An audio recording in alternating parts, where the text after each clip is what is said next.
Hello, my geeks and peeps, my explainers and entertainers, my little oodle-lollies, Rebecca Parham here. Throughout my young life, I've had a handful of noteworthy, people who habitually seek out to harm or intimidate those whom they perceive as vulnerable.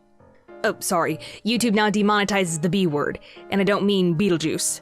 Beetlejuice. At my preparatory school, pretty much most of my classmates didn't like me and picked on me from time to time, but a few of them made it a more regular thing. One such individual was a girl that we'll call Millie. She was a troubled young soul, little on the mad side, had difficulty understanding why people got upset when she punched them. Come on, we were just having fun. To be fair, I wasn't her only target. She was an equal opportunity irritant. She tormented girls, boys, big kids, small kids, kids that climb on rocks, everyone. And she did everything from cheap insults to stealing to physical violence. When you're young, adults tell you to stand up to kids like her, defend the innocent, be a hero, do the right thing.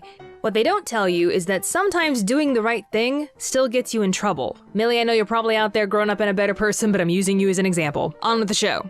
It was 6th grade when Millie and I had our little incident. That year we had gotten a brand new kid we'll call Greg. Greg was a troubled soul too. He had a very poor family life, all of the kids in the class relentlessly picked on him, and he often retaliated not with his words, but his fist. He hated everyone and everyone hated him. Well, except me. Seeing how he was a fellow social outcast, I couldn't bring myself to be mean to him. And in turn, he was never mean to me. You could even say we were friendly for a while. Now at this tiny school, we didn't have a cafeteria, we all ate in the gym. So one lunchtime, Greg and I were sitting on the bleachers eating and talking. Now when Greg wasn't pummeling the kids who made fun of him, he kept a journal. Probably should have been his first choice for emotional expression, but hey, I'm no psychologist. And this day, he had his journal sitting out next to him on the bleachers. As we talked, Millie came over. You remember her. She stood there chatting with us until she spied Greg's journal. Ooh, what's this?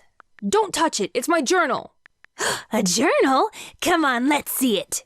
In a flash, Millie snatched the book out of his hands and ran off with it. Greg gave chase, and to escape him, Millie ran into the girls' locker room. By the time I caught up with the two, Greg was standing just outside the locker room, Millie was standing just inside with the door open, and she was reading from his journal out loud to the other girls inside, knowing full well he couldn't go in to stop her. And remember, Greg was a troubled kid. There might have been some really heavy stuff in that journal that she was about to spill everywhere. I saw all of this unfolding in front of me, and I knew I had to do something.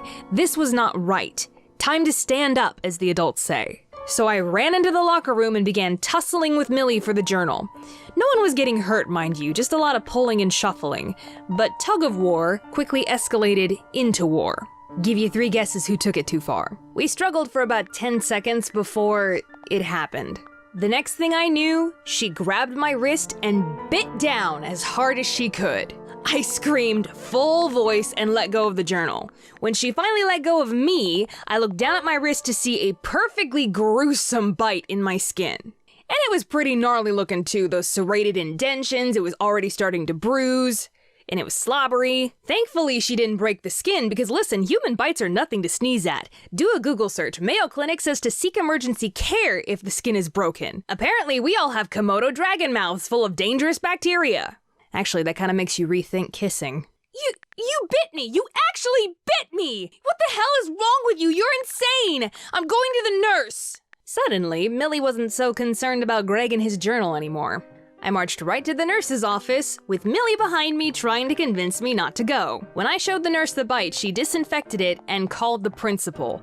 We both got sent to his office. I told him my story, but when it was Millie's turn to tell hers, she actually had the gall to say, "When she put her arm across my back, I couldn't breathe. She was about to suffocate me. So you see, I had no choice but to bite her." Objection, Your Honor? That's not how the human body works? No, I didn't say that. I didn't say anything in that moment because it wasn't my turn to talk. And honestly, I was getting a little freaked out because the principal was acting like I was just as guilty as Millie. I don't know if he honestly believed her lies, but he listened to our stories and said, "Well, because both of you were horseplaying in the bathroom, you're both in trouble." Horseplay? I'll be calling your parents today. Rebecca, you'll be getting 5 demerits. And Millie, normally I'd give you 5 as well, but because this is the second time I've seen you in my office this year, you'll be getting 10. I have several objections. let's get this straight. My crime, my punishable offense, was getting bitten while defending another kid. And the person who bit me would have gotten the exact same punishment as me if it hadn't been her second offense. Excuse me, who hurt you? Yeah, sure, maybe I could have politely asked the little sadist for the journal back. Like she'd actually give it back. But I don't care who you are. There is a very big difference between tug of war to get stolen property back and a full-blown bite that could have potentially ended in a hospital trip. Lord help us, Becca's angry. Even as outrageous as it all was, I was beside myself. All I could think about in that moment was that I was in trouble. I was supposed to be the good kid, the peacekeeper, the clean record. 5 demerits and he's calling my parents? They only do that for the bad kids. Am I a bad kid now? Oh, Mom and Dad are gonna be so mad at me. He sent us back to class, and for the rest of the day, I was a nervous wreck, dreading the sound of that final bell. For sure, the principal had called Mom, and the moment I set foot in her car, I was a goner. Well, the end of the day came, and I solemnly walked to my mom's car. It felt like I was walking to my own execution. I got in and silently awaited my fate. Hey, sweetie, we're gonna be here a little bit longer. We're waiting on your sister to get out of basketball practice. That's it? No screaming? No lecture? No punishment? She's not even gonna bring it up? I was a tad confused. Wait a minute. She didn't get a call from the principal. She doesn't know what happened. Well, that's not right. She needs to know. Or I got this bite on my arm for nothing. Look what Millie did to me. Oh, hell no.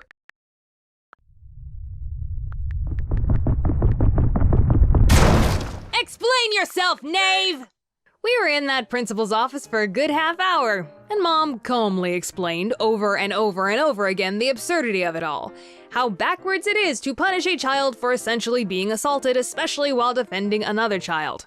And here I was terrified that she was gonna be mad at me. By the end of it, she couldn't convince the principal to remove the 5 demerits, but it almost didn't matter anymore. I had done what's right. I stood up for what I believed in. And the people that mattered knew it. It may come with consequences, but doing good is its own reward. And after that day, Millie backed off, and rarely bothered me or Greg ever again. Just goes to show what can come from one act of bravery. Hey Oodalollies, Editor Becca here again. I hope you're all doing okay during this strange time. But I wanted to show you what the Creator Inc. team and I have been working on. I'm really excited about this. We have a new Witch of the Woods themed collection out, available for pre-order. We're also bringing back The Geek is Strong with this one t-shirt as well. All of these items will be available for 2 weeks to pre-order, and if you really like all 3 of the Witch of the Woods items, you can get them in a nifty little bundle and save some money. I'll leave a link to the shop in the description below. Please promise me that you will stay safe and stay home, explainers. Thank you so much for tuning in, but now I must tune out. Bye!